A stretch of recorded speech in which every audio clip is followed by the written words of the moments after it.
नमस्कार मंडळी, श्री स्वामी समर्थ। तर मी आज बघा अशी शेवभाजी बनवणार आहे।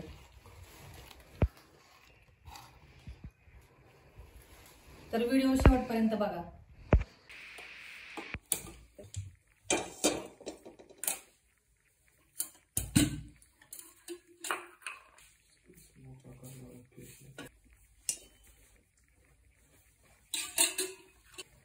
हे असं बघा,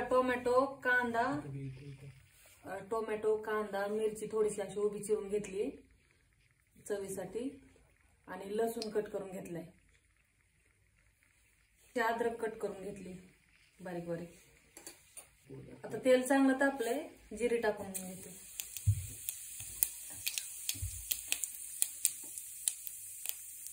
कढीपत्त्याची 2-4 पानं टाकायची आणि बारीक कट केलेली अद्रक।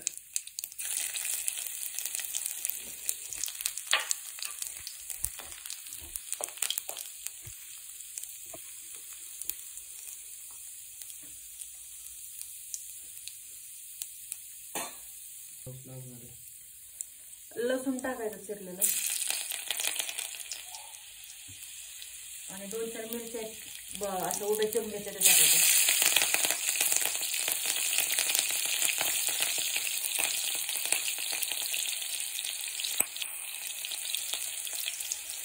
त्यानंतर कांदा टाकायचा।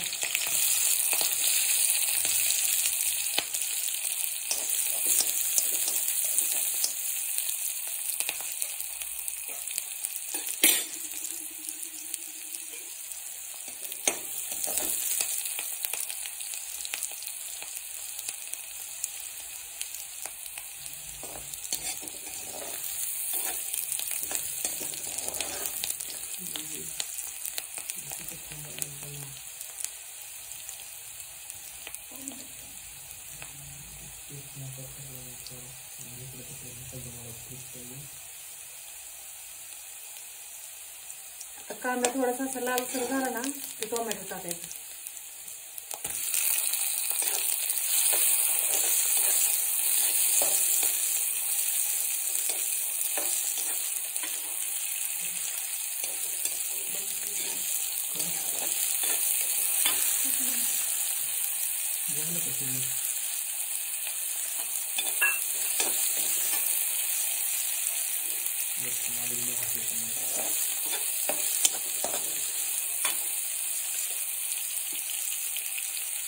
टोमॅटो पटकन असं बारीक होण्यासाठी ना मीठ टाकून घ्यायचं थोडं।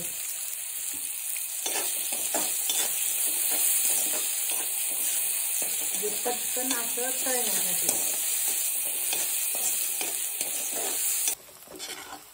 बघा, टोमॅटो सगळं असं विरघळून गेलाय, छान भाजलेले। याच्यामध्ये थोडीशी हळद टाकायची आता।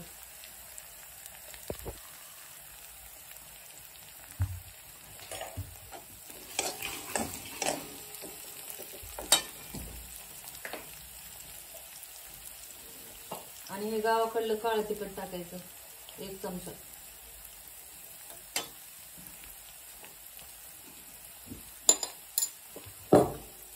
व्यवस्थित मिक्स करून घ्यायचं।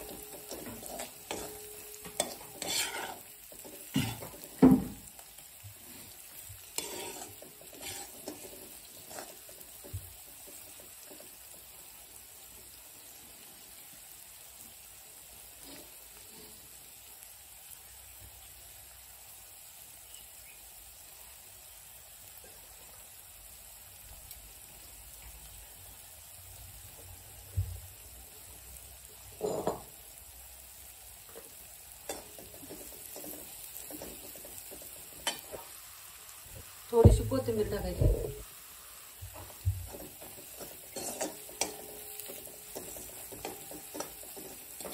छान ग्रेव्ही तयार झाली बघा। आता याच्यात पाणी टाकून घ्यायचं।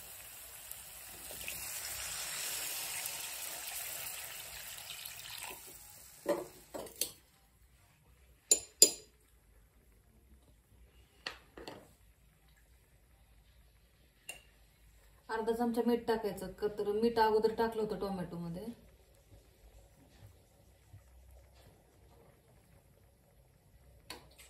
आता ह्याला उकळी आली की शेव टाकून घ्यायची याच्यामध्ये। यासाठी 2 दिवस बसेल.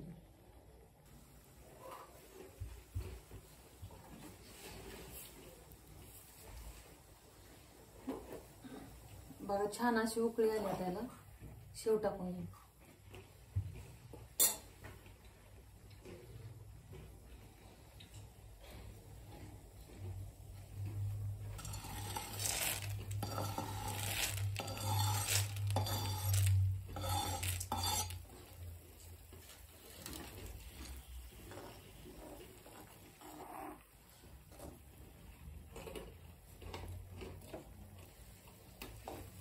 गॅस बारीक करून 5 मिनिटं ठेवून द्यायचं. आपली शेवभाजी तयार आहे. बघा कसा मस्त लाल कलर आला असा. त्याच्यावरती थोडीशी कोथिंबीर टाकून घ्यायची.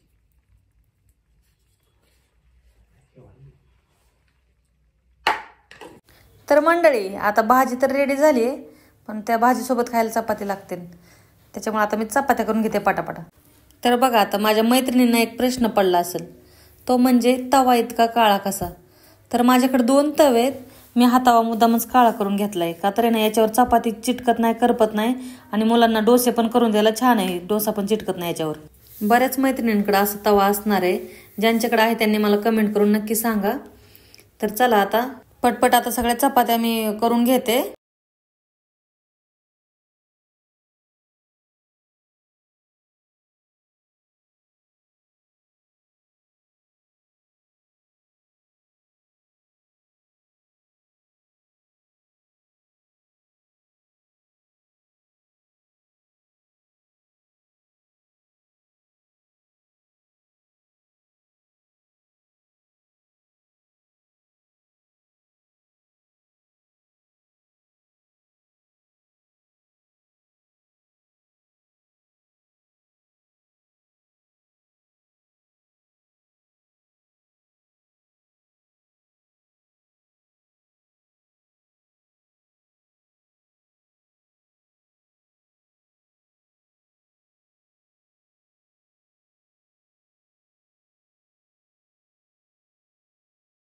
तर चला आता ताट वाढून रेडी आहे.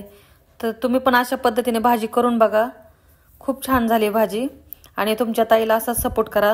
गोड गोड कमेंट करा आणि शेअर करा, सबस्क्राईब करा. तर मंडळी चला आता टेस्ट करून बघू. तर मस्त झाली भाजी, खूप छान झाली. तुम्ही पण नक्की ट्राय करून बघा अशा पद्धतीनं. आणि तुमच्या ताईला असाच सपोर्ट राहू द्या. धन्यवाद. बाय.